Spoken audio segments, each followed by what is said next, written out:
going to turn things over very quickly to my colleague, Betsy Rymes, who will introduce our speaker, also my colleague, Stanton Wortham. But I'll just say very briefly, it's been an amazing day. Thank you all, those who've already presented and dialogued and chatted in the halls, and good luck also to those who will do so tomorrow. And we'll be back here tomorrow morning at 8:30, don't forget that. But for now, let's just enjoy this evening. As soon as everybody's seated with your wine or whatever, we can begin. So Betsy will introduce, Stanton will speak, and then if there's a little time for Q&A, we can do that. All right, so Betsy, will you come up?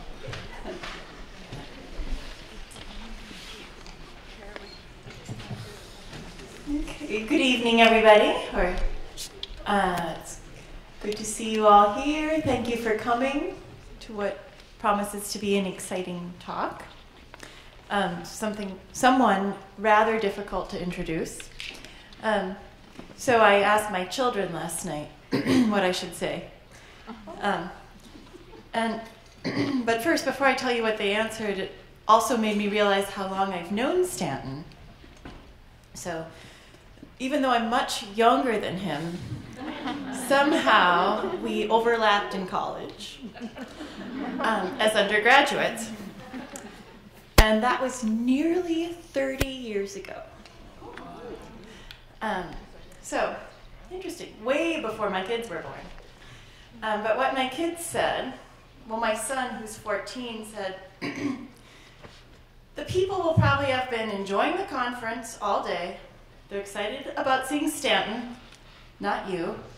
So just acknowledge that and then say, so without further ado, here's Stanton Wortham. So, which of course would be a very good strategy. But my daughter, who's only 6 and a daughter, said, well, I think you should talk more about all the people he has helped and all the ways he's helped Penn. Yes, she really said that. So I'm going to talk a little bit about that, starting with me. Stanton has been a collaborator and an advocate of mine ever since we met so many zillions of years ago. In fact, when we were both still in grad school, we co-presented something at the American Anthropological Association meetings about microgenesis in educational settings. Remember? And which I now realize was a suitable topic for what was my very first presentation at an academic conference, microgenesis. And ever since then, Stan has included me in countless fun and also serious academic ventures, including a book that we co-edited called The Linguistic Anthropology of Education. But he has also helped many other people in many other ways. He is officially, I should tell you, the Judy and Howard Berkowitz Professor and Associate Dean for Academic Affairs at the University of Pennsylvania's Graduate School of Education. He also has appointments in anthropology, the School of Communication, and folklore. So his work clearly cuts across disciplinary boundaries. And in this way, I would like to say he helps academia. His many publications, like his teaching and his talks, as you will soon see, are clear, yet complex and useful. And I use them, or segments of them, in all my teaching and in my own scholarship. These publications include Narratives in Action, Education in the New Latino Diaspora, which he co-edited with Enrique Murillo and Ed Heyman, The Linguistic Anthropology of Education, which we co-edited, and Learning Identity. And I'm looking forward to taking advantage of the help and clarity that will likely be part of his forthcoming book, due this fall and co-authored with Angie Reyes, called Discourse Analysis Beyond the Speech Event. So, as you will see tonight, Stanton has also been working with Mexican immigrants and Mexican-American adolescents who live in an area of Philadelphia that has only recently become home to a large number of Latinos. And so he's been helping student researchers at Penn and schools in this community, often multimodally, by producing videos, segments of which I'm assuming you will soon see. So as my daughter would like to have me point out, and I concur, Stanton has helped not only me, but many other people, and many people right here in the bosom of Penn. And now, as my son Charlie would have liked me to begin this introduction, without further ado, here is the man you came to hear, Stanton Wortham.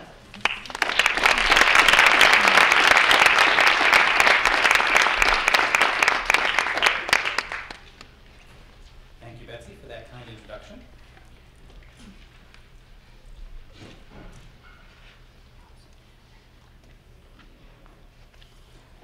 So today, I'd like to speak to you about this project that I've been doing with Mexican immigrants in a town near here.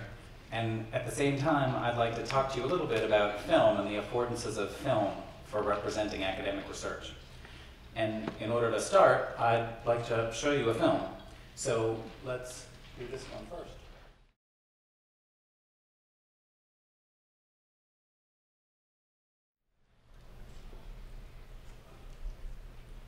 Thank them again formally later, but GSE Films, run by Amit Das and Aaron Walters, has been instrumental in producing the videos. So I want to give you a sense of what I'm going to talk about during the presentation today, that I really have three things to say. That the first thing I have to say is that an object like this community, is an extremely complex object. So let's take a particular focus. Something we might want to explain that I'm interested in out there is the developmental trajectories of kids who end up in the schools. So a Mexican kid who comes to this town as a child ends up in an American school in this town. The research question is, what are the various processes that are relevant to determining what kind of trajectory that child follows as the child moves through school and beyond? And in order to answer a question like that, I'm going to argue that we have to attend to heterogeneous sets of resources. We have to attend to resources from many different scales in order to try to make sense of it. We want to shy away from relatively simple theories that follow whatever the latest trendy account of immigration is. We want to see if we can understand the whole object in more of its complexity. So the first thing I'm going to do is I'm going to try to see if I can articulate that point clearly for you. And the second thing I'm going to do is I'm going to reflect a little bit on the uses of film as a medium for representing academic research. So we want to report results of an ethnographic project like this. This is a long-term project. And how can we use film? What are the strengths and weaknesses of film for doing this? That one of the things it can do for us is it's able to evoke, it's able to give us a more embodied sense of the kinds of dispositions that go into meaningful experience in a place like this. When you see children like the last two children sort of frolicking around, blowing bubbles at each other. We used different devices when I was young. Nowadays we have these mechanical devices that can do it. But when you see children doing this, you can feel what it is that's happening there. The sort of joy, the lack of constraint in that is something that you can feel when you see it in a movie. It would be almost impossible to articulate that in prose, that it would take remarkable skill to be able to do it. Very few of us have it. The other thing that films do well is they tell stories. There's a story in there about the development of this community, the relationship between the new immigrants and the existing communities and their complex histories. And these kinds of stories are things that film also does relatively well. So I'm going to try to talk a little bit about the affordances of film for representing or evoking these embodied dispositions, and also for telling stories and what that means, whether it's a strength or a weakness, or maybe both. So this is just an outline of where it is that I'm going to go with the presentation. That the first thing I'm going to do is I'm going to tell you a decent amount. I'm going to try to give you a sense of what the project is like, and give you a feel for what it is that we've been doing with this larger project. I'm going to try to make that point about heterogeneous resources being critical to understanding these processes. And then after that, I'm going to show you another film, and I'm going to see if I can give you a sense of what I mean by film's capacity for representing or evoking embodied habits. And then I'll show you a third film, and I'm going to talk a little bit about the capacity of film for telling stories, for representing emotions, the strengths and the weaknesses of that. So this is the rough structure of what I'm going to do. 3 pieces to the presentation. So the first one has to do with the community itself and how we make sense of what's going on in a community like this. This timeline is meant to represent for you the historical trajectory. Turns out that last year was the 500th anniversary of the first landing in what's now Florida, the first landing of Europeans in what's now Florida. And so over this long period of time, many centuries, the relationship between what's now the United States and what's now Mexico has been evolving over time. There are certain particularly important points up there, like in 1848 was the treaty signing where the United States took over large regions of the country, what's now the Southwest and West, that used to be part of Mexico. So you've all heard the expression that for people who were Mexican, who were living there at the time, the notion is that they didn't cross the border crossed us. So what happens is that there were people who were Mexican, and all of a sudden they were Mexicans living in America. And that phenomenon, that fact, which happened 150 years ago, continues to influence people, that people continue to think of themselves as people whom the border crossed, and that's an important component of identities and how it is that people are seen. We also had the Bracero program, which was a way to let migrant labor into the United States. And that program, which went on over many decades, has also had an influence on how it is that people in the United States perceive Mexicans, how Mexicans perceive this country, what it means to immigrate here, what it means to come here from that kind of a background. There are also representations up here of some more recent developments having to do with the recent increase in immigration from Mexico to the US. So if you're going to make sense of what's going on in a town like Norristown, you have to know something about this history, because the history is relevant to the sense that people make of their own lives and of the lives of other groups of people that they encounter. This is another scale that's on a much shorter time scale. So I was just talking about something centuries long, processes that have taken centuries to unfold. Over the last 20 years or so, it's almost exactly 20 years now, it's often dated to the Mexican currency crisis that happened in 1994, that a particular phenomenon happened where people of Latino origin, but particularly Mexicans, started moving to and settling in parts of the United States that had not traditionally had Latino populations.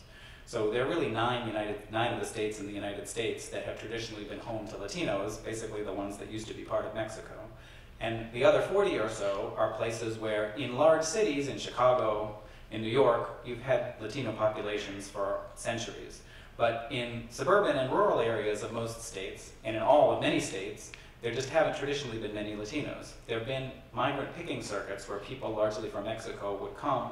They would start picking lettuce in Texas in March or so, and then they would end up picking apples in Washington State or in Maine in October and November. So there were migrant circuits with Latinos moving through, but there weren't settled communities of Latinos. It tended to be single men who came through and picked and went home to Mexico for the winter, and then started up again the next spring. But over the last 20 years, you've had this phenomenon where there are large numbers of Mexicans who have started settling all over the country. And the stories that we've seen the most about are in the Great Plains states, in Nebraska and Kansas and Iowa, where meat packing is the primary occupation, and in the South with Georgia, North Carolina, and other states like that, where there's been chicken processing has been the primary occupation. That this has to do with the change in how it is that agricultural enterprises do their work. Used to be you raise the cows in Nebraska, you put them on a train, they went to Chicago, and they got slaughtered and processed in Chicago. But then about 20 or 30 years ago, they moved the meat packing plants out because it was a lot cheaper to have the meat packing plant in Nebraska right next to the cows, as opposed to shipping the cows all that way and paying for real estate in Chicago to do the processing. So they needed labor to do the meat packing in Nebraska, and there weren't people there willing to do it, or not enough. So what they did is they started importing labor, and a lot of it came from Mexico and Central America. What happened then is people started moving their families, so you got settled families settling in Nebraska and all over the country, and now it's happening literally in all 50 states, where all of a sudden you have many, especially Mexicans, but also other Latinos who are settling in these places. And the growth in many of these towns is dramatic. The statistics on this slide is in Norristown itself, the growth in the Mexican origin population over the last 20 years has been over 900%. The growth in the Hispanic population has been over 1,000% in this particular town. You all have probably heard of school districts. There are many, many school districts across the United States with numbers like 20 years ago, it was 2% Hispanic or Latino, and now it's 50% or 30% Hispanic or Latino. Sometimes that happens in just a few years. There are some towns in the South that have gone from 1% to 50% in 5 years or 7 years.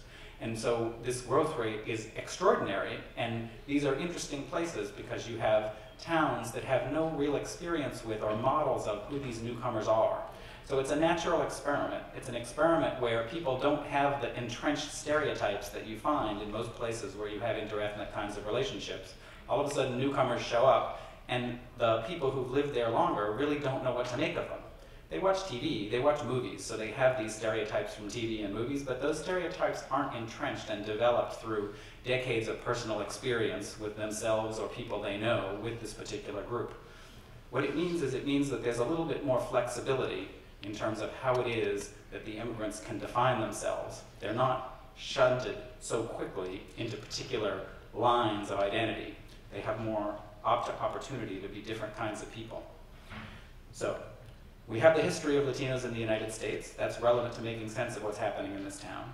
But this town is a new Latino diaspora town, meaning it's a town where Latinos have just arrived, and because they've just arrived, there's this flexibility, there's this indeterminacy that you don't find in Los Angeles or Texas or other places like that. Even within the time period of 20 years across which this new Latino diaspora has happened, where we've had Latino families settling in towns like this, there's been a substantial shift. In the 90s, even into the early 2000s, the modal person in a town like this was a single man. It was a bachelor who came by himself to work, and he was sending money back. There were also fragments of families, so there was a brother and a sister, there was a father and a couple of kids. There were families that were more fragmented, so the typical person who was Mexican in a town like this was either a single man or part of one of these fragments of a family. There were some intact families, but that wasn't the norm.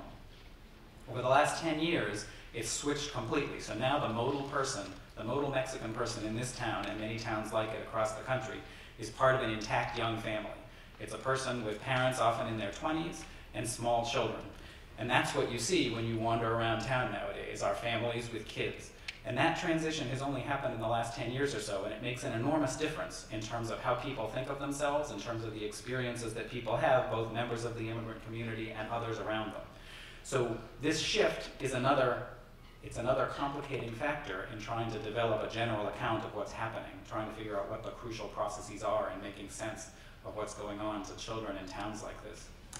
So here are a couple of pictures. This is the decade from 1990 to 2000. The darker spots are counties which have particularly rapid growth in the Hispanic or Latino population. The slightly less dark ones are moderate growth, and the ones with no color are ones that have very few Latinos living there. This is the same map for the next decade from 2000 to 2009. And so you can see the regions that we're talking about in the South, Georgia, North Carolina, South Carolina. There's some up through the mid-Atlantic, even up into Maine, where I lived and did some research. It's where I first started doing research on this new Latino diaspora phenomenon back in my youth.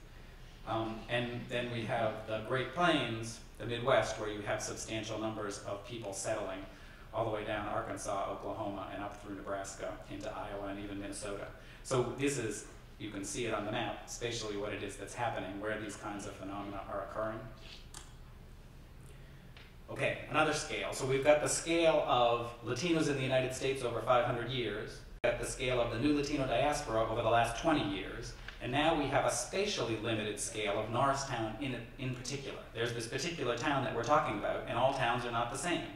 That in order to make sense of what's going on in this town, we need to understand something about its history.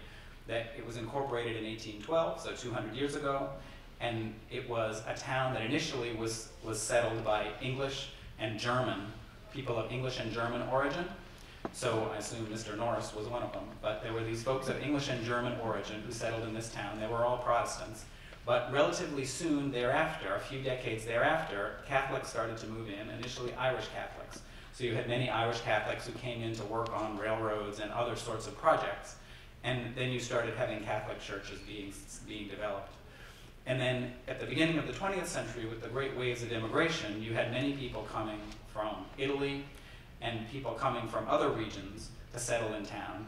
And eventually, as you move forward in the 20th century, that early in the 20th century, you had African Americans coming up from the South, part of that Great Migration.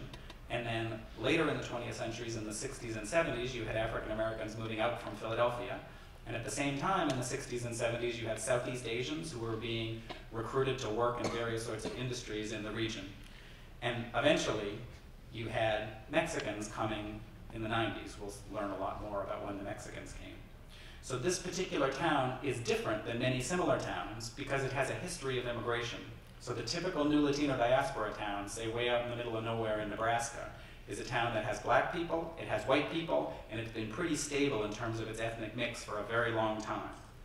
This town, Norristown, has had waves of immigrants across basically its entire history. But the last century, for sure, there have been many different kinds of people, a dozen different ethnic groups. At different times, there were Puerto Ricans, there were Koreans, there were Vietnamese, there were people from many parts of the world who came to this town because it has dense, relatively cheap housing in the downtown area, and it's centrally located. It's a transportation hub. Train lines intersect there, highways intersect there, so people were able to get to work in the whole surrounding region. It's also the county seat, and so it houses many social service agencies. So this particular town has a history of immigration which changes its reaction to new immigrants. So when the Mexicans came, what happened is that many people remember their own immigrant roots there. That out in the middle of the prairie, many people don't have as clear a sense of their immigrant roots because the families have been there for many generations. That in this town, pretty much anybody you stop, it's an overgeneralization, many of the people that you stop will be able to say, my grandmother came from Italy, or my mother came from Italy, or my mother came from Vietnam, or wherever it was that the particular person's family comes from. Most people in town remember their immigrant roots because somebody in their family has told them about it. That makes this place a little bit friendlier to the Mexicans than a similar town in other respects would be, just because people empathize with what it means to be an immigrant. Quick demographics on the town itself. About 35,000 people in what's called the borough of Norristown, the downtown area of Norristown. And right now, it's about a third black, a third white, and a third Latino. Roughly speaking, that's how it is today. It's changed significantly over the last 20 years. I'll show you the graph in a minute. That in the school district, it's about 27 or 28% Latino now. And the school district has a pyramid. So at the top of the pyramid in high school, in the senior class or the junior class in high school, that it's only going to be 5% Latino or less. In the kindergarten across the school district, it's 40% Latino. So what's happening is you have many young people. I told you about the young families that we have. I won't show you the footage tonight, but we have the priest. We've done a lot of work with the local Catholic church that serves the Mexican community. And he says that last year they had about 250 baptisms and 248 of them were Mexican. So what's happening is there are a lot of kids who are being born, young kids who are entering the school system. What this means is that this is going to be a very different town 10 years from now than now. So now in the high school, your average Latino kid is a kid who doesn't have lots of other Latino kids around him and is a kid who probably came a little bit later in his own life and his own ontogenetic trajectory. There are some Latino kids in the high school who were born in the US, but most of them weren't. But 10 years from now, every Mexican kid in the high school will have been born in the US, or almost everyone, and that's going to make an enormous difference in terms of how they identify culturally with their own identities, an enormous difference in terms of their English language skills. So things are changing very rapidly in this town. We can't be telling you that Norristown and towns like it are going to have X, or can be characterized as X, because X is changing very rapidly as the mix shifts over time. So here's just a picture of the demographics using the essentializations that we like to use for these sorts of reporting, that you can see the decline in the white population being cut roughly in half, and the rapid increase in the Hispanic, the Latino population over that period of time. So we've been there for 9 years. It was 9 years ago that I first went out to the town and met with the ESL coordinator and started working with various doctoral students who've worked over there. And we have an enormous and unwieldy database that contains ridiculous amounts of information, only a fraction of which I've been able to do anything with. And someday I may be able to get back to much of it. We've started working with film, which is what I want to talk to you about today. This slide summarizes several of the different kinds of projects that we've done, both research and service, research and practice-oriented kinds of activities. So we've worked on Latino youth culture. I was just talking with Shirley about homies, little dolls that the kids like to carry around, which are part of Latino youth culture.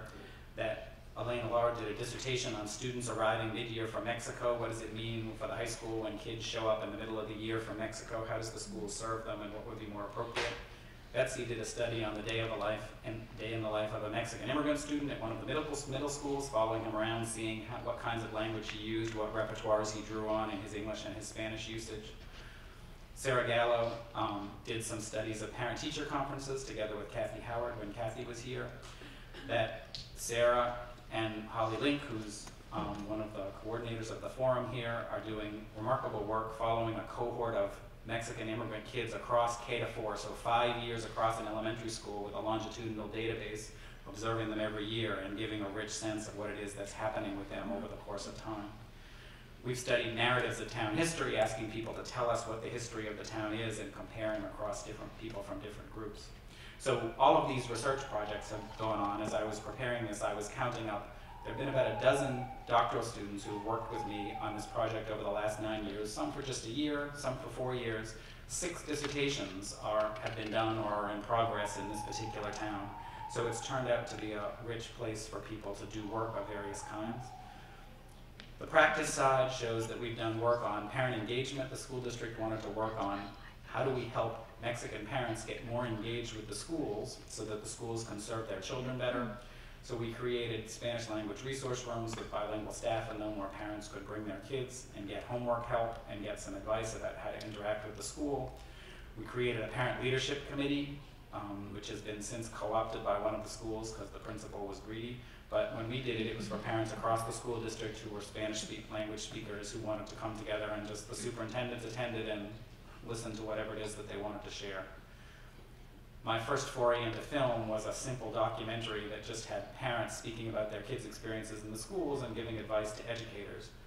Carlos is here. Carlos helped doing many of the interviews on that project. Sarah Gallo helped on that as well. We have the Spanish for Teachers workshops that Betsy did together with Ann Pomerantz on offering teachers a quick introduction on what sorts of basic Spanish language resources might they draw on to try to interact more effectively with kids and parents. We've done lots of in-service workshops of different kinds for teachers, showing us our documentary films and other things. And we've also done various sorts of work.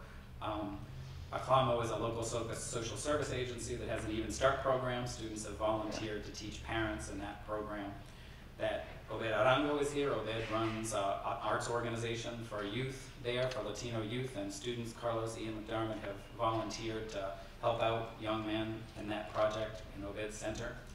And Katie Roy has created works for adolescent girls, trying to give support groups for girls to work through some of their issues. So there's been a whole range of different service and research activities that we've done there, and we're continuing to try to work with various of these agencies and institutions to try to help out.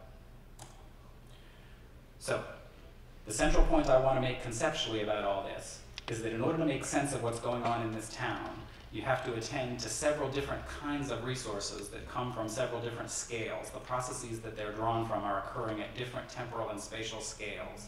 So there's the historical relationship between the United States and Mexico, which involves political and economic realities in terms of domination and access to resources. It includes different kinds of ideologies or models of personhood that are attached to different kinds of people, in models of workers, for instance, created by the Bracero program.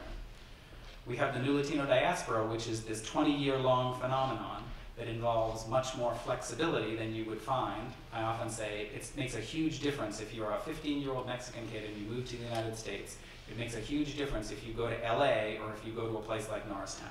In LA, everybody knows what they think of you, whether it's good or it's bad. But in Norristown, a lot of people don't know what to think of you because they just don't know what people like you are like. They're getting more entrenched views, but those views are still relatively fluid. Communities are at different points in this trajectory. So in South Philadelphia here, the Mexican community is newer than the community in Norristown. It really started ramping up 10 years or so ago. So there, things are even a little more fluid. In Kennett Square, which is a community where they pick mushrooms, they first started recruiting Mexicans to come pick mushrooms about 40 years ago. And so there are 2 generations of American-born Mexican origin kids. And that's a community that has a much longer history, a more entrenched vision of who folks are and how they make sense of them. So the new Latino diaspora is relevant to making sense of this town, but even within that category, we have to make sense of what this particular town is experiencing. As I said, the fact that there are these Italian immigrants who in many ways are similar to the Mexicans, at least in their view. They're family-centered, they tend to be Catholic, the languages are somewhat mutually intelligible. I've observed several conversations where someone's speaking Italian and someone's speaking Spanish back and they claim to understand each other. I can't understand a word of Italian, but Spanish speakers, I guess, who can really speak the language properly, claim that they can understand Italian speakers, and it's apparently relatively easy. It's easier for the Italian speakers to understand the Spanish. So the similarity in language and culture and values, they're very family-centered societies, both of them, makes many of these Mexicans more sympathetic to many of the Italians more sympathetic to the Mexican immigrants than you would find of the average Anglo person out there in the average town where Mexican people are moving. So the fact that it's this town, which just happens to have a large Italian-American population, makes a difference. Parenthetical comment. Do not refer to an Italian person as an Anglo, contrasting them with a Latino, that is a Mexican. That's the way many of us would tend to think of this, because Italians are construed nowadays as white. But in fact, I've been yelled at more than once by Italians in this town who explained to me that where did Latin come from? Where was Latin the language developed and spoken? Italy, right? So what are you doing calling me an Anglo and that person a Latino? This is just a word of advice if you're going to interact with Italians. The immigrant community itself in this town has changed over a time scale of only a decade or less than a decade, from bachelors, mostly single men, to intact families, and now many of the intact families are mixed status families where the children are American citizens. And pretty soon we're going to have families where the Mexican origin parents, the Mexican American parents, are themselves US citizens. And so there's changing in terms of what kind of person is modal, and that influences how the community is perceived and how people in the community view themselves. There's also, it's important to see the intersection of these different trajectories. So the community itself is moving through time and changing rapidly, as I've described in various ways, as Mexican families become more settled, and so forth and so on. Individuals enter the community at different points in their ontogenetic trajectory. So it's very different to come as a Mexican child at age 5 than at age 15. If you arrive at age 15, you're thrown into a high school, which is ramping up for tests every day, and you can't speak the language, and you're at a serious disadvantage. If you come at age 5, then relatively quickly, within a few years, you're able to adjust learning the language in an elementary school environment that's much more sympathetic, that's much friendlier to you. So, if we want to make sense of a phenomenon like the ontogenetic trajectory, the projected trajectory of a particular kid, a particular Mexican origin kid in this community, we have to take into account resources from all of these scales in order to make sense of what's happening. I think the most useful conceptual framework for trying to do this comes from Bruno Latour. So what he says is that it's very dangerous to adopt predetermined scales and to apply those scales to a phenomenon like this. Whatever your favorite pet theory is, so I put neoliberalism up there. I really hope that's not your favorite pet theory, but if that is, then I want to tell you that you can't just take that and apply it to whatever is going on in the world. This is maybe a route to academic success. One of the routes to success in the academic economy is developing a pet theory and then trying to use it to gobble up all the other theories, you know? So your neoliberalism can eat my whatever it is that I'm trying to push today. And so that process of trying to maintain academic success by applying your favorite thing to everything, the most successful people, because this is a fashion system, it changes rapidly, the hemlines go up and down, and so the most successful people are doing neoliberalism today and hegemony tomorrow and whatever the latest thing is on the next day. So the most successful way is to jump from one pet thing to another. But at any given stage, they're trying to show how everything is neoliberalism, or everything is hegemony, or everything is whatever it is we're onto nowadays. So that's a strategy for success in the academy. So giving you advice about how to succeed in the academy, absolutely go for it. But if you actually want to understand the world, it's not a particularly productive strategy. And the reason it's not a productive strategy is that the world is too heterogeneous and it changes too fast. So there are these different sorts of scales that are moving, and what you need to do, I've also put up there turn-taking. There are some people who at least used to think that turn-taking explained everything, and narratives as another one that people like and apply. So I have nothing against neoliberalism, turn-taking, and narratives. Actually, I'm lying. I have something against neoliberalism. I'm sick of it. But I have nothing against turn-taking and narratives or habitus or whatever your favorite pet issue is. I have nothing against it, honestly. I think that they're perfectly useful concepts for making sense of certain kinds of phenomena. What I'm saying that you don't want to do is you don't want to act as if that particular account can be an account that makes sense of everything you want to go after. Because everything you want to go after is diverse, it's heterogeneous, and one of the principles here is that in order to make sense of anything interesting and complex, you actually need resources from several different scales. So a phenomenon like a kid in this town who's moving through an ontogenetic trajectory, and we want to know what the constraints and affordances are for that particular child moving on into life, in order to make sense of a complicated process like that, you're going to need to take into account things from large scales, like the history of Mexicans in the United States, from local scales, like this town and the fact that there are Italian people in this town, and also from specific events and things. The particular family the child ends up in, the particular school, and so forth can also make a difference. So what Latour says is he has a very minimalist ontology. He's not out there multiplying lots of objects like habituses and neoliberalisms and turn-taking patterns, and what he's doing is he's saying that in any given moment, in any given phenomenon or process we want to make sense of, there is constructed a set of relationships among heterogeneous kinds of resources that come together in a network, which is what facilitates that particular phenomenon or that particular process. That network is an evanescent thing in the sense that it functions to make this particular object or process possible, but it does not persist in the same way and explain everything else that falls into some class like that. That the network has to be made sense of for the particular thing that you're after, and it probably is going to be fundamentally different for another object, even an object that has some similarities to it. So you have to expect heterogeneity in the kinds of networks that are going to explain what it is that you're trying to focus on and explain. And you have to expect that the kinds of resources relevant to your explanations as a social scientist are going to vary from one phenomenon, one object to another. So, heterogeneous resources constituting contingent networks. I've already said much of this with respect to Norristown, so if we apply this kind of a theory to Norristown, what we see is that the community itself has several different stages, and it makes a big difference which stage we're making sense of, and it makes a big difference when you as an individual arrived. The first stage will see the first Mexican immigrant. We have the last film is about her. So the first 16 years or so of the Mexican immigrant community in this town was a very small networked group of people who had a significant amount of cultural capital and had cultural brokers to help them. In 1994, all of a sudden you had an explosion of mostly single men, but other fragments of families that showed up. And now, as I've said, we're in the phase of having families, we're having settled families of people. The ontogenetic development of any individual, as I said, when you enter, what age you arrive makes a big difference, but also which phase the town was in when you arrived. So even if two kids arrived at age 15, if one of them arrived in 1990 at age 15 and another one arrived in 2010 at age 15, it's different because the community itself was fundamentally different at those two different moments.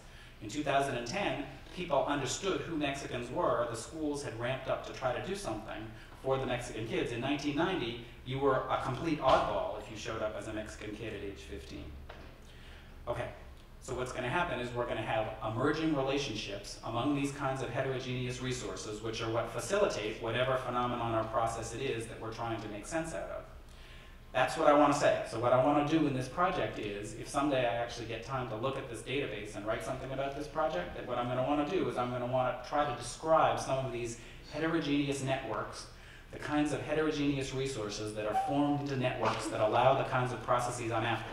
That's what I want to do as a social scientist. That's the sort of project I want to be able to illustrate for you. I've got all sorts of ethnographic detail. I've got all sorts of theoretical concepts that I think I can use to make sense of stuff. And the question for the rest of the talk is, so can I use film as a medium to represent that? What's film good for in trying to do this job of representing these kinds of complicated processes and objects that I'm trying to represent? So what I want to do is I want to show you two more films, and after each one we'll talk about one dimension of what the films are good at or not good at. I can control my mouse, I'll be all set.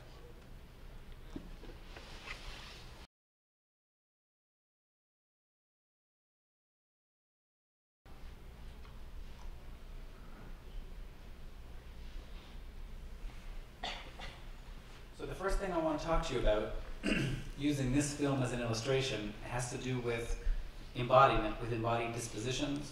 That the point is that film is particularly good at representing a certain layer of human activity, part of what makes human activity meaningful. and we can take advantage of this affordance by using film to represent some of these things. In order to give you a sense of what I mean, I need to talk a little bit about phenomenology. So we have a tendency, all accounts of human behavior, both folk accounts and academic accounts, take some prototype of what counts as the basic kind of human activity. You all know that famous sculpture, The Thinker, you know, where the guy's sitting there with his hand. And there's this notion in many areas of social science that fundamentally what people do is we think. In anthropology, sociology, sometimes these theories are articulated in terms of symbols and meanings. So the notion is that what's fundamental to people and how they make experience meaningful is a set of symbols. Often they're shared across cultural groups, we imagine. But people think about stuff, and the way that life is meaningful for us is because we use these symbols, we use conscious reflection in order to make sense of whatever it is that we're experiencing. Now, I'm all for symbols. Symbols are fine, and conscious reflection happens sometimes. It has its uses.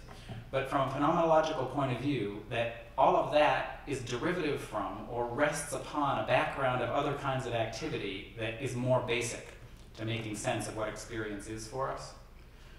The terms that often get used here in phenomenology are the pre-objective or pre-reflective experience. The notion is that what's basic to human activity is the kind of thing that allows us to, for instance, get a joke or grasp a gesture or dance successfully with another person, that sometimes a gesture can't be translated. If somebody makes a gesture that's particularly appropriate at a given moment to capture whatever it is they're trying to communicate, and you later on are trying to explain to somebody what was done, that oftentimes you can't do it except by recreating the gesture, because the gesture is something you just get or you just don't get. It's like a joke. You just get it or don't get it. If you have to explain your jokes to somebody, it's no fun, right? If somebody has to get the joke explained to them, it's no longer a joke. It's some sort of analytic activity. The joke rests on a series of tacit understandings, and these understandings are the same kinds of things that allow us, say, to dance successfully with another person. I'm speaking here vicariously, I can't really do that myself, but that people who can dance successfully, what they do is they're able to orient their bodies in response to what someone else is doing, and it involves a kind of coordination that doesn't involve conscious reflection. If you have to think about it, you can't do it. You have to just be able to engage in it. And so that kind of a process of being able, unreflectively, to engage in an activity that's meaningful and coordinated is the kind of thing that phenomenologists are talking about. And the claim here is that human activity, the meaningfulness of it, rests upon a background of those sorts of tacit embodied understandings. So that when we're able to do things that are meaningful to us, even academic things, that I've had people come up to me sometimes and say, so what's it like to give a lecture like that? You're pretty fluent. How is it that you're able to talk like that? Can you teach me to do that? And I often say that, you know, it's kind of like turning a switch. That what happens is I figure out what I'm going to say, and then I turn a switch, and it just comes out. And what comes out is not me sitting up here thinking, gee, I'm going to make that point next or this point next. The PowerPoint gives you a picture of what the next slide is. I'm never looking at that. It just has to come out. For it to go well, it just has to flow. And that flowing is not because I have a series of mental representations in my head that contain all the symbols of the propositions that I'm going to say. It's because it's kind of like dancing. It's just an activity where I'm able to orient myself, in this case it's verbally, to be able to articulate things that come out in a way that's able to communicate clearly. And that kind of a process is something that can't be captured purely in terms of symbols or propositions or beliefs or conscious reflection. It's some other layer of activity that we all are able to engage in, and it's something that from a phenomenological point of view constitutes the background of activity, such that conscious reflection, which clearly happens, we do step back and reflect on things, but that process is dependent on the background that sits underneath it and allows it to be meaningful and allows it to take place. And so people who say that the fundamental human condition is to be a thinker, that an unreflected, you know, Socrates was talking about how a life that you don't reflect on is not worth living, right? And people nowadays in various cognitive sciences spend their time talking about how it is that symbol processing, propositional activity, is the fundamental human state. If we can make sense of representation and how humans represent things, we can understand what at core we are. That's clearly wrong, because that activity rests on this background of other kinds of tacit unreflected things. And in principle, you could never articulate all the things that are required to make even an academic activity meaningful. Because there's it's like turtles all the way down, that there's this level of stuff that you can't ever fully articulate. Okay, so if that's right, and I happen to think it is right, that it doesn't mean we shouldn't study symbols, it doesn't mean we shouldn't study reflection, all that stuff is good. It means we also have to study these tacit habits that make possible what it is that people are doing. So when Bourdieu talks about habitus, he's after this layer of human activity. His contribution was to show that it's systematically distributed across social fractions. So it's not just that I have my own sort of tacit, embodied, pre-reflective ways of making sense, but actually people who are like me along various dimensions are going to share many of those dispositions. So that level of activity is something we need to make sense of. And the basic claim that I want to make here is that film is really good at capturing that. It's very difficult to capture that level of thing in prose, but it's much easier to capture it in film. So when you watch the restaurant work that Arminda is doing in that restaurant, you can see the care she takes in it, and you can see the skill that goes into it, and the hard work, the effort that's required, that her capacity to just touch one of the potatoes and know when something is done, what she has to do in order to cut up various things and put them together into these complicated things that she's cooking, that requires this sort of tacit embodied capacity. She's resting on a background of these kinds of capacities that is not primarily a conscious or a cognitive thing. And you could see it, you could feel it when you saw it going. That as Ahmed and Aaron edited this film, you saw that they sped up a little bit some of the edits when they were getting to the section where they were talking about the financial pressure that they were under in this restaurant. And I hope that you felt at that point, I felt at that point, you could kind of feel the pressure, you know? You could feel that it was building up, the activity that they had to engage in, the work they had to engage in. You could see in their faces the circles under their eyes. These people got up at 3:30 in the morning, every morning, in order to open that restaurant at 5 or 5:30. On Sundays, they slept in till 5:30 because they didn't open until 7 or so. So 7 days a week, they were getting up at that hour of the morning in order to get themselves there. And they were doing it because of the financial pressure and because of just the physical demands of producing that much food and having to do it all themselves because they didn't have a staff of people doing it. The family was doing it. So that sort of pressure, the work that was involved in it, I hope is something that the film evoked in you, that you could feel almost viscerally as you watched what it was that was going on. You could also feel a little bit the presence of Mimi, their daughter, who had died and that they named the restaurant after. So film is really better at capturing this level of stuff if we get beyond the notion that people are fundamentally cognitive beings, fundamentally thinking beings. I'm not saying people don't think. People do think. Well, some people think more than others, but people do think. Basically, that's one of the activities we engage in.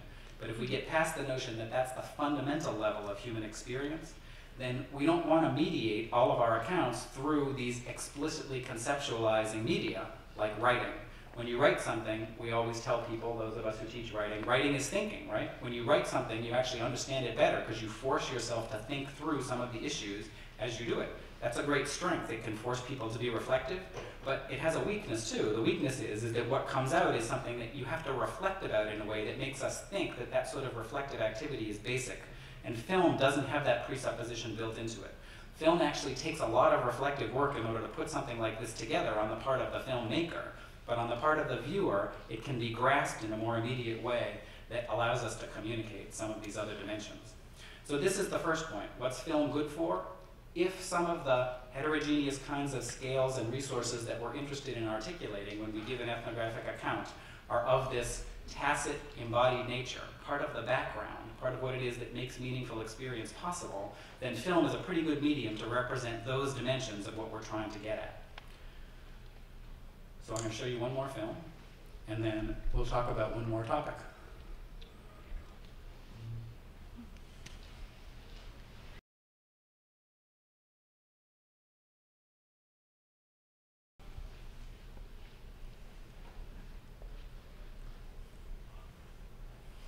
So after this one, I want to talk a little bit about storytelling and emotion, that films are often built around stories, that this particular film tells the story of the first Mexican immigrant. We don't claim that she was the first Mexican person ever to pass through Norristown or even the first one to live there, but she seems to have been the first person to settle and attract others such that the community coagulated around her. She reports that when she arrived in 1978, for the first 10 years, she could stop any Mexican person she met in town and trace them back to her. So however many degrees of separation it was, she could figure out whether it was her sister or her cousin or somebody who had told them or told somebody who told them, and so forth and so on. So you get to see the story here of that family. You hear about how Charlie met her initially and brought her there, how her siblings followed her, and a little bit of the story of her older brother and her older brother's son, who ended up running for city council. So stories are told effectively through this kind of a medium. And it's important to see that films are good at this, that Ahmed and I are always having disagreements. They're friendly disagreements, but I'm always wanting to put in voiceovers about Foucault or something of the sort. And he's always saying to me, you're not putting that into my film, that nobody's going to watch it. So we have this issue where, from an academic point of view, I have this urge to stick lots of academic argumentation in there. But from the perspective of making a film that's a decent film, you have to worry more about the story you're telling and how you hold that story together.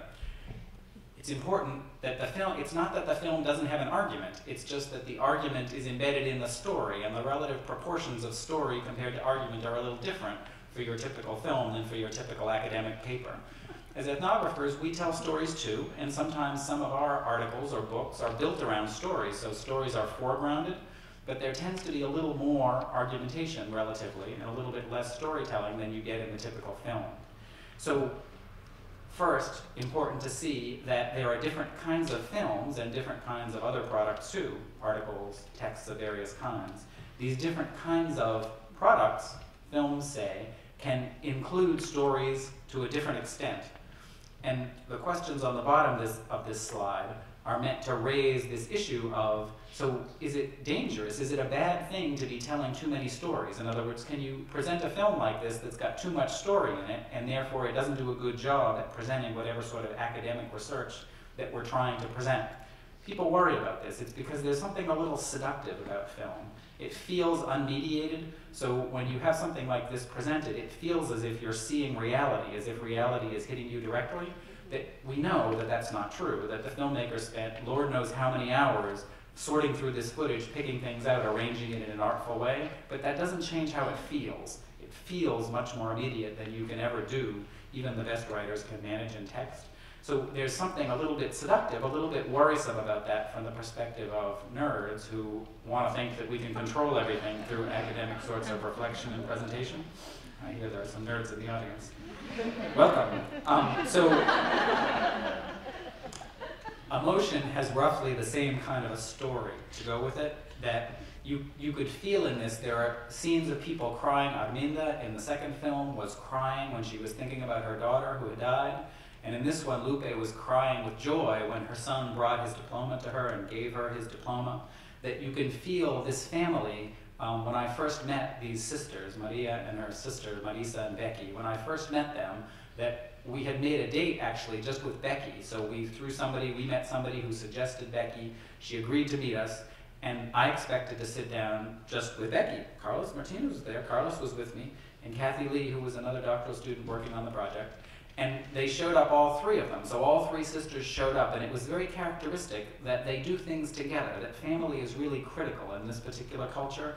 And so you could get a feel for that when you feel them interacting with each other at these sorts of events, the love they feel for each other and the closeness that comes, coming from a very sparse Anglo family with Protestant background. This is very alien to me, but the Mexicans have been welcoming and have tried to sort of indoctrinate me a little bit into this new sort of interaction with people.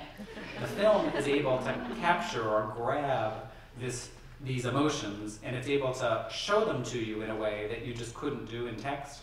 And again, there's the same sort of worry about it, that isn't film dangerous? Can't it be used for propaganda? Can't we manipulate people's emotions as a way of pushing them away from the analytic reflection, the critical reflection that we're really after as academics?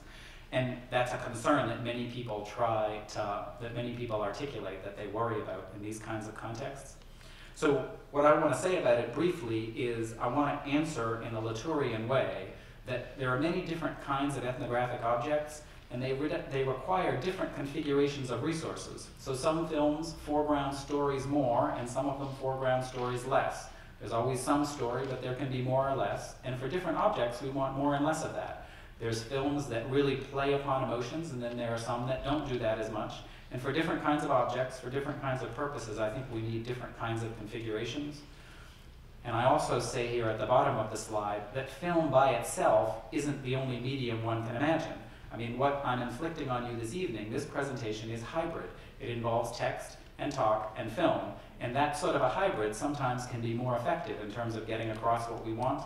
We're experimenting, Amit and I and several of the doctoral students are experimenting with, I'm calling these things filmlets, these little short films, and we're trying to build an e-book, a book that contains some short films like this. Some versions of these are going to end up in a book, which is going to be an electronic book that will include the film, and it will be playable on an iPad or some other kind of a device.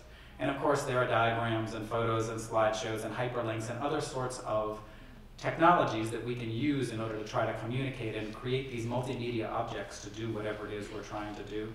So I've been talking a lot about film, but I mean that we want to do this in not just film, but film plus these various other media. So to wrap up, ethnography, I think, ethnography is a good method for getting at contingent configurations of resources. It's a good method for getting at complicated objects that are particular, that aren't about everything in general, but are about a particular place and the meanings and understandings that people in a particular place have. I say here that regularities emerge from the bottom up. Good ethnography stays close to the ground. It stays close to the things you actually see and hear from people. And so we are attuned to these kinds of heterogeneous resources. And my slogan here is you have to expect multiple resources, heterogeneous resources, and various configurations. If your analysis ends up with two scales, we have neoliberalism and we have interactional construction, then I'm sure there's something wrong. That there are a few objects in the world that's the kind of analysis you need, but they probably all have been studied already. So if you want to do an analysis, what you want is you want an analysis that has several different kinds of resources from several different scales, because that will be more appropriate. And I've tried to say about multimedia representations that they're able to capture this embodied background, the sorts of tacit dispositions that make possible the kinds of meaningful activity that we engage in. And there are both strengths and dangers to the capacity for storytelling, the capacity to evoke emotion that film brings. And I've tried to recommend that you use multiple formats, that you consider multiple sorts of tools in the presentations that you do. So I just want to thank our convener, Nancy, the coordinators, the IT, the staff. Thanks again to Amit and Aaron for their great job in putting together these films. I've enjoyed working with them. We have a documentary, Noam Osband has directed a documentary, the link is up there, called Adelante, which will be distributed, available through the distributor relatively soon. You can see the trailer on the website and learn a little bit about that film. And thanks to Camera, the organization I put up here, John Jackson, who kindly talked to me the other day about several of these ideas and helped me work out some of these things. Matt, Sophia, and all the other students who are part of that, thank you guys for doing your work. I appreciate it, and thank you all for coming.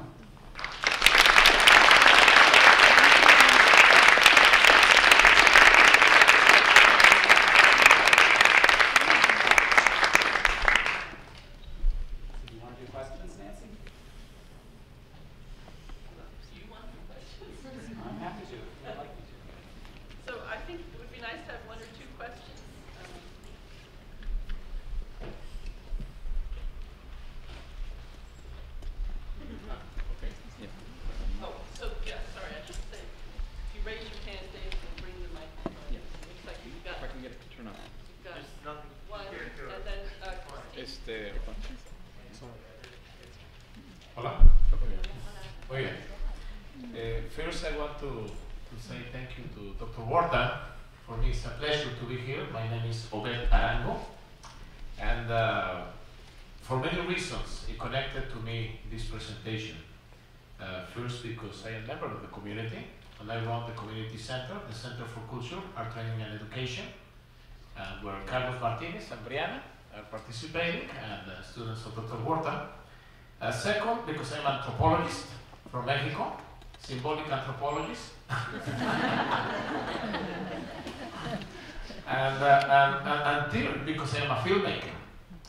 Therefore, in many reasons, and because I have seen the development of the community in the last 10 years of my life, and that is why we decided to open a community center, a cultural center.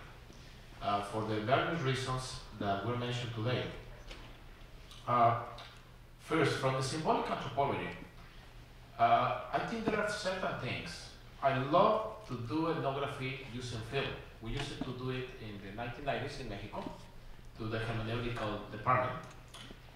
And always the question was fragmentation. You know, we fragment.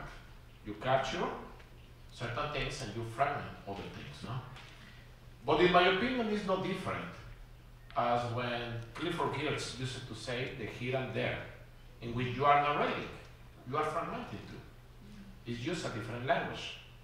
In my opinion, we are using a visual, auditive language. Then how we code and we narrate, we have accepted in the subjectivity. I don't think that we have to search objectivity. If that is the search, I think we will fail. It has to be subjective. It has to be narrative. I don't know what you think about that, Dr. Wortham, but that is mine in that point. In the second point is the symbolic. When Mr. Roberto Aden said, I have a plan for another business, and I will make it, I will go directly to the symbol of Mimi, because the business was called Mimi, as the daughter that passed away. And somehow, that symbol triggers inside the person. The business was called Mimi, the idea of the family was around Mimi. Perhaps the idea of creating something new. It has a symbol there. And I think, in my findings, is that symbols becomes very important into the identity of the new community. I call it the immigrant village. The Villa Inmigrante, that is the project that I'm working on. In that immigrant village, the identity, the symbols, it builds up who we are and who we want to be. And the name Secate, in itself, it has a symbol. Kate, it is a name Kate. Why it will have a female Anglo name? No. For a Hispanic organization, it has a symbol. Therefore, I really encourage perhaps to go into the symbolic elements now that we are building that village. And the third thing, it was related with the findings in the education. And I really love it how you narrated the transformation of the town from the bachelor men to the established families. Because that is what is going. Obed, he's part of the reading group in the community center. And now I think that you should be, because I saw you in all those parties. Last Saturday, we have, perhaps for first time, members of Norris Town, members of Blue Bell, and members of the students' interns of Secate gathering together for the next year of the Cultural Center. Now they are bridging with the surrounding communities. And then that is my commentary. Hopefully I articulate something. And I don't like English either. Yes, thank you, Obed. There were other questions. I mean, there. Christine had her hand next. Thank you very much for a fascinating talk. I also work with film, so I was very interested. I would like you to tell us a little bit more how you work with the film unit or the filmmaker. What do you say to them? Do you have a particular agenda that you give them, or they are free, or how do you work with them? What is the working relationship with these people? It's difficult because by nature I'm a solitary misanthrope, but working in film has forced me to try to engage with teams of people because I just don't have the skills to do this work by myself. And so it's been challenging just because of my personality, but it's been fun to work with the filmmakers. In this particular case, Amit has been making films for decades, and so he has a vision of how it is that he goes about doing it and what he's aiming for. But he and I sat down and we talked about, he wanted to know, so what kinds of themes is it that you're interested in academically? and can you explain those to me? And then we started to talk about it. He said, well, I can sort of see a story that involves this kind of line, and does that connect to what you're talking about? And I would have to say, well, I don't quite see that, and we would have to go on and try to work through it. And so it's a back and forth where I'm bringing my perspective on what kind of academic points I want, and Ahmed is bringing his vision of, he can only work with things that he can see. You know, you can't show something unless you have it on footage. And so he has to try to see what sorts of kernels he has that he can use, and we have to kind of work out, we have to calibrate what he's got and what it is that I want to do and whether these things can work. And so far it's been fun. I mean, I don't know if he would say it's been fun, but from my perspective, it's been fun to learn about this new medium, and it's a different way of thinking. And I've always been relatively visual, so I can see these things relatively well. That comes somewhat naturally. But the craft of how you put together a film is something that's completely new and alien to me, and so that's something I'm having to work on as I go along. Do you want to say something on it or not? I think that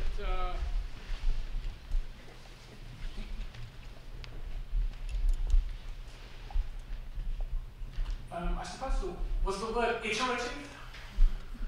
Back and forth. There are two disciplines that I'm trying to work together. I think from the filmmaker's standpoint, again, I have to look for things that I can see and hear. But what I think actually happened during the project was that, as what happens with practically all the documentaries I've ever worked on, is that you start at one place and you end up somewhere completely different.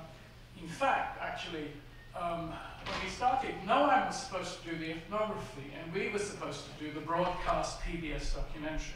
There were two things that we were going to do. What happened was that he's cranked out the documentary, and I became an ethnographer. Again, simply because there's small discoveries that you go along the way, like with the Nogueira family, this wonderful, warm family, but they also have what I call this impregnable wall of niceness. You know, because as a storyteller, I'm trying to get behind. I'm trying to get, what's going on behind. Where was the problem? Where's the conflict? Remember, we're all up for conflict. Come and dance, smiling. They're always together. We couldn't get an interview with them, a single interview. The interviews we get are into 3, which is chaos when it comes to editing. So you have to change and you have to adapt. So in fact, what you're seeing really is emerging from the material, and this is only the first rollout. We're actually testing forms. We don't know whether this works.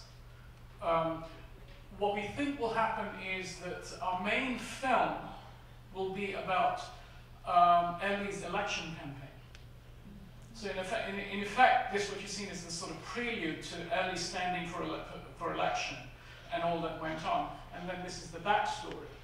And for a filmmaker, the great advantage of this is that, if you shoot all this footage, 90% of it nobody gets to see. So with the ebook exercise, the idea is that everything could hopefully be used.